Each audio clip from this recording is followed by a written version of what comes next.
Assalamualaikum warahmatullahi wabarakatuh. Selamat pagi semuanya. Kami dari kelompok 10 ingin mempresentasikan materi pertemuan 12 yang berjudul sektor industri. Sebelum kami memulai presentasi, saya ingin memperkenalkan kelompok 10 yang terdiri dari saya sendiri, Arlan Arianto, dan rekan saya Rima Desi Aryani dan Muhammad Faisal Basri. Di sini ada pengertian industri dan industrialisasi. Industri adalah istilah industri mempunyai dua arti. Satu, industri adalah himpunan perusahaan-perusahaan sejenis seperti industri kosmetik yang terdiri dari perusahaan penghasil produk kosmetik.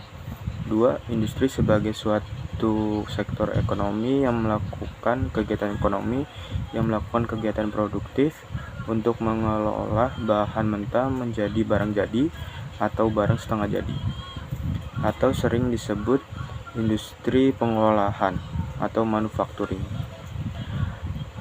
Industrialisasi adalah suatu proses perubahan sosial ekonomi yang merubah sistem pencarian masyarakat agraris menjadi masyarakat industri. Menurut Sadono Sukirno dalam Mahmud, industri mempunyai dua pengertian. Yang pertama, pengertian secara umum di mana industri sebagai perusahaan yang menjalankan operasi kegiatan ekonomi yang tergolong dari sektor sekunder.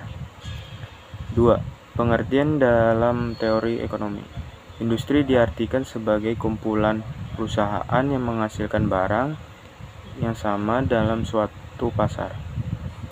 Industri juga dibagi menjadi tiga, yaitu industri primer, sekunder, dan tersier. Industri perlu dikembangkan. Produk-produk industrial selalu memiliki dasar tukar yang lebih tinggi atau lebih menguntungkan serta memiliki nilai tambah yang lebih besar dibandingkan produk sektor lain.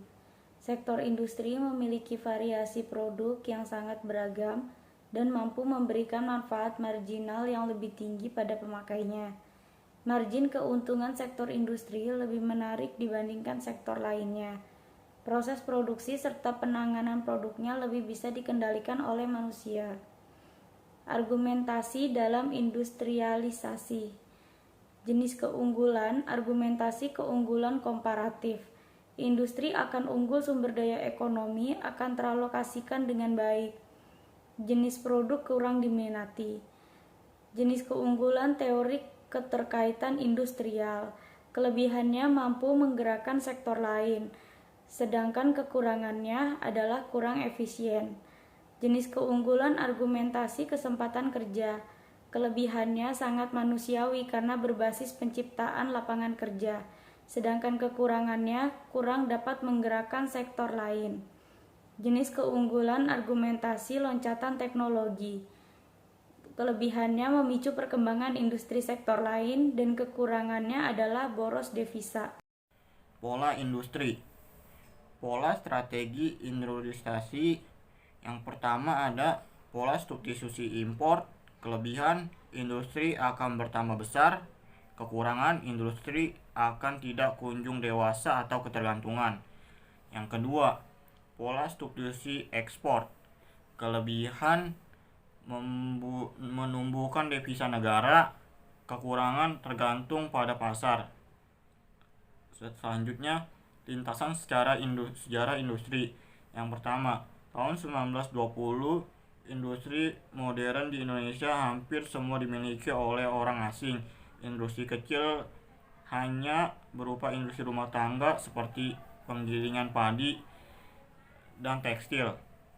Tahun 1930 terjadi depresi besar yang mengakibatkan pemerintah kolonial mengubah sistem ekonomi dengan memberikan kemudahan pemberian izin dan fasilitas bagi pemilik industri baru. Tahun 1939, industri yang ada mempekerjakan 173.000 tenaga kerja yang bekerja di bidang pengolahan makanan, tekstil, dan barang logam. Tahun 1951, pemerintah meluncurkan kebijakan RUP. Tahun 1960, sektor industri tidak berkembang karena kurangnya kelengkapan model dan tenaga kerja yang terampil. Tahun 1967, pemberlakuan undang-undang baru untuk PMA dan PMDN. Tahun 1968, sektor industri kembali bangkit, terutama industri dan substitusi impor.